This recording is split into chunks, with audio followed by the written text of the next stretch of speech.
को मिलवाने जा रही हूँ ऐसे सम्मानित व्यक्तित्व से जो न सिर्फ सनातन धर्म के सर्वोच्च पद पर हैं बल्कि उसी के साथ साथ अब सत्यवादी हैं, स्पष्टवादी हैं, बेबाक हैं, खुलकर अपनी बात रखने के लिए जाने जाते हैं।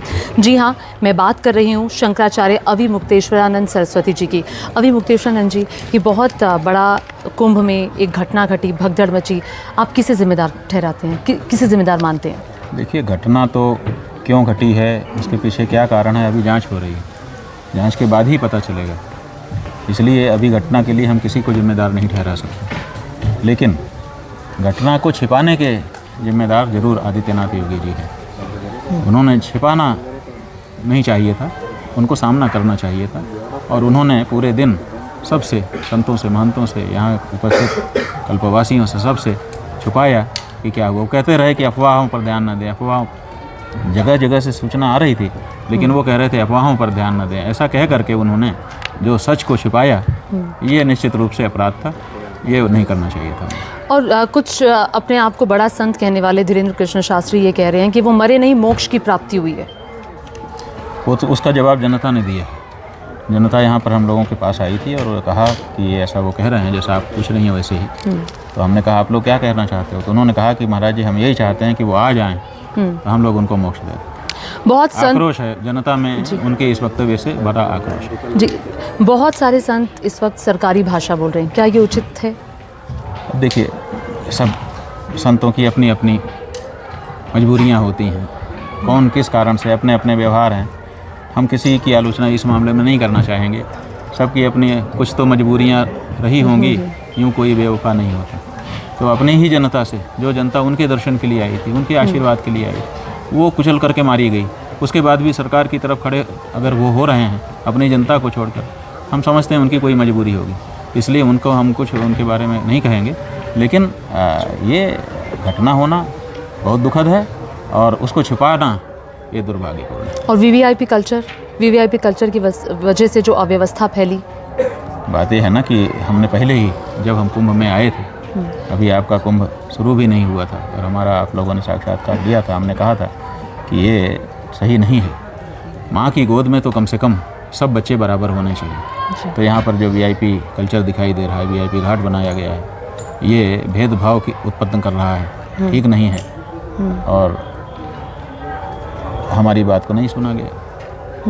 और क्यों 18 घंटे लग गए? 18 घंटे ना सिर्फ न्यूज़ चैनल्स को लगे, बल्कि मुख्यमंत्री जी को ये कहते हुए लगे कि मौतें हुई हैं, इतनी मौतें हुई हैं। फिर वो आंकड़ा बढ़ गया, वो बात अलग है। उसके बाद नहीं, वो सुबह कह सकते थे कि कुछ लोगों के प्राणों की वो गिनती ना बताते, ताकि लोगों में भय ना फैले।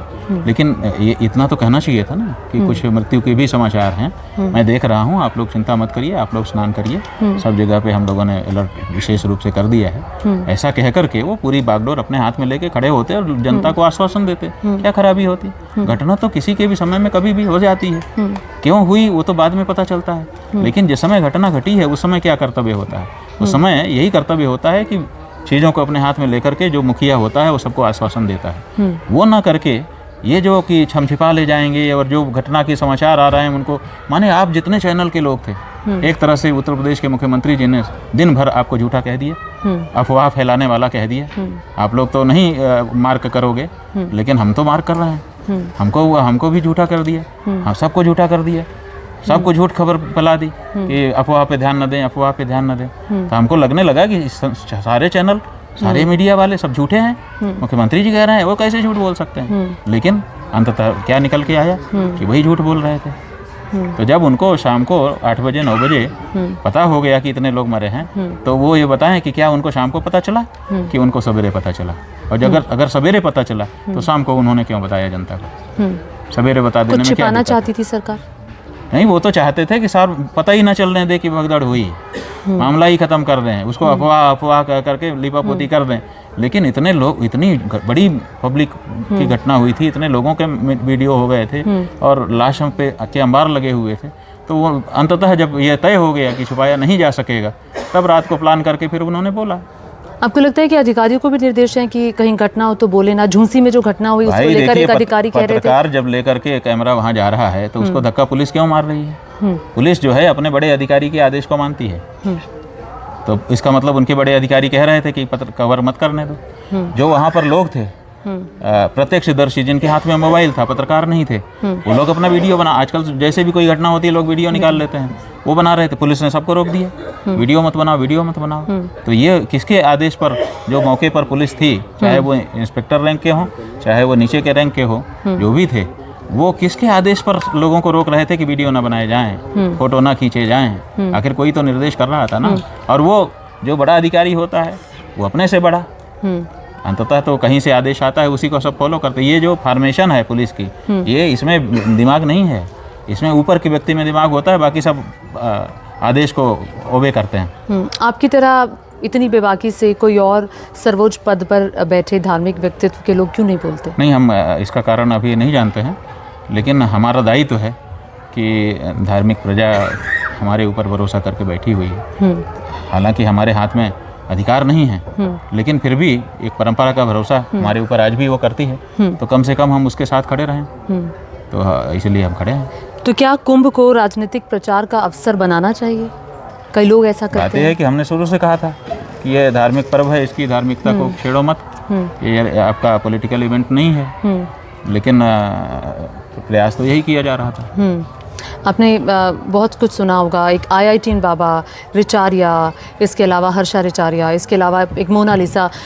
ये महाकुंभ है, इनमें चर्चा जो संत समाज के लोग हैं उनके विषयों की होनी चाहिए, समाज को किस तरफ आगे ले जाना है उनकी होनी चाहिए। तो ये कहाँ कमी है कि इस तरह के लोगों की चर्चा ज़्यादा रही? देखिए, अभी हम समझते हैं कि जितनी मौतें हुई हैं और जिस तरह का इस समय वातावरण कुंभ में बना है, अभी ये प्रश्न भी आपकी तरफ से भी आना सही नहीं है। अभी तो केवल एक बात करिए कि कहाँ कहाँ घटना घटी, कितनी मौतें हुई और जिम्मेदार कौन है।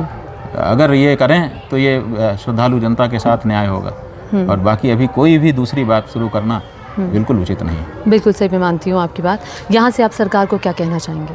हमने सरकार को, अब देखिए सरकार तो वही है जो छुपा रहे थे, अब उनसे क्या कहें। हमने भारतीय जनता पार्टी के शीर्ष नेतृत्व से अनुरोध किया है कि आपकी हालत ख़राब हो चुकी है, जनता में गलत मैसेज चला गया है, आप इसको संभालिए।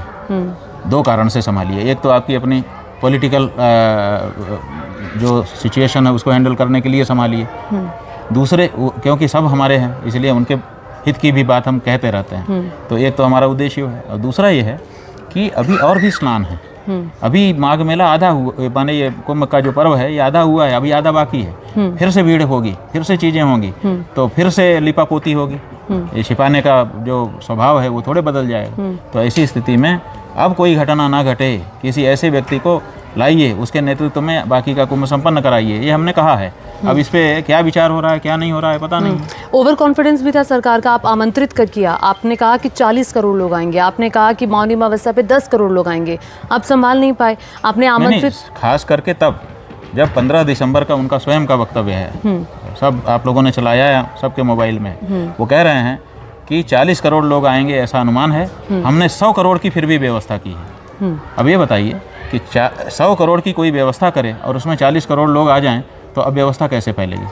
अगर 100 करोड़ की व्यवस्था की है और 140 करोड़ आ जाएं, तब तो अब व्यवस्था हो सकती है कि भाई वो ओवर हो गया, जितना हमने सोचा था एस्टिमेशन से ज़्यादा हो गया। लेकिन 100 करोड़ की व्यवस्था है और 40 करोड़ आए, और 40 करोड़ भी तो उस समय नहीं थे, आप ही के शब्दों में 10 करोड़ थे। वो 10 करोड़ भी थे कि नहीं थे वो तो अलग विश्लेषण का विषय है, लेकिन आपके शब्दों को अगर मान भी लें तो केवल 10 करोड़ लोग थे, 100 करोड़ की आपकी व्यवस्था थी, तो आखिर फिर ये घटनाएं क्यों घट गईं? तो इसका मतलब है कि कहा कुछ जा रहा था, मौके पे कुछ और था। गिनती लोगों की हो रही थी, इतने करोड़ लोग आए, 11 बजे तक, 12 बजे तक इतने करोड़ लोग आए, लेकिन व्यक्ति ने पूछा था, लेकिन जिनकी मौतें हुई उनकी गिनती नहीं। AI जो है गिन रहा है कि कितने लोग आए हैं, आर्टिफिशियल इंटेलिजेंस उसकी तरफ से गिनती हो रही है कि कितने लोग हैं। तो आर्टिफिशियल इंटेलिजेंस जो है उसको पहले से प्रोग्राम किया जाता है, उसको प्रोग्राम किया गया है कि जितने लोग जिंदा घूम रहे हैं उनको गिनो, मरे के मत गिनो।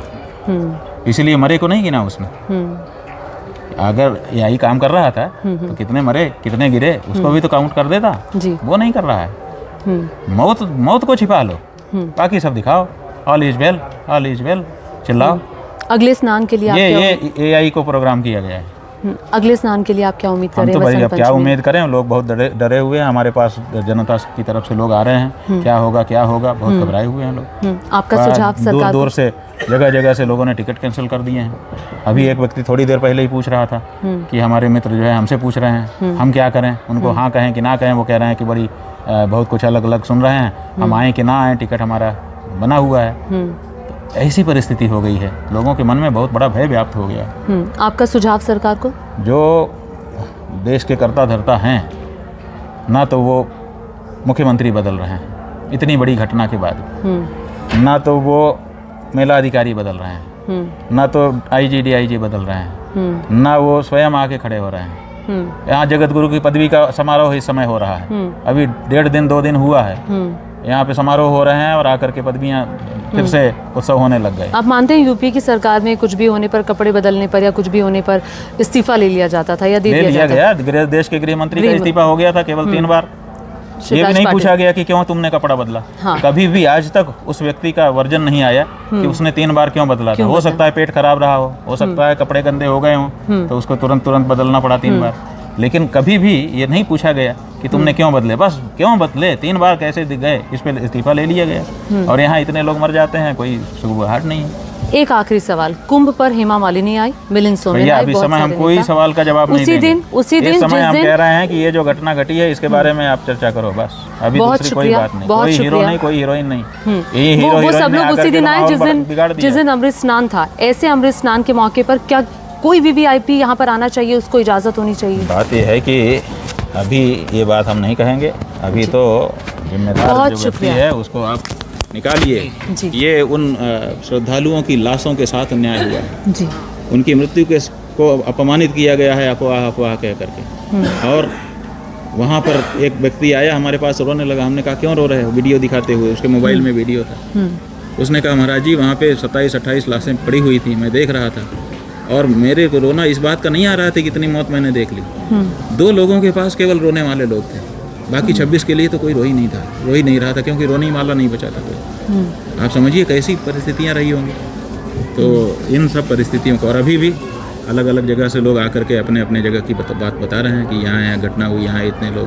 तो ये सब परिस्थिति है। अभी बिल्कुल दूसरी चर्चा न की जाए, केवल इस घटना के जिम्मेदार व्यक्ति को चिन्हित करने के लिए आगे बढ़ा जाए और यही चर्चा रहे तो अच्छा होगा। जी बहुत शुक्रिया।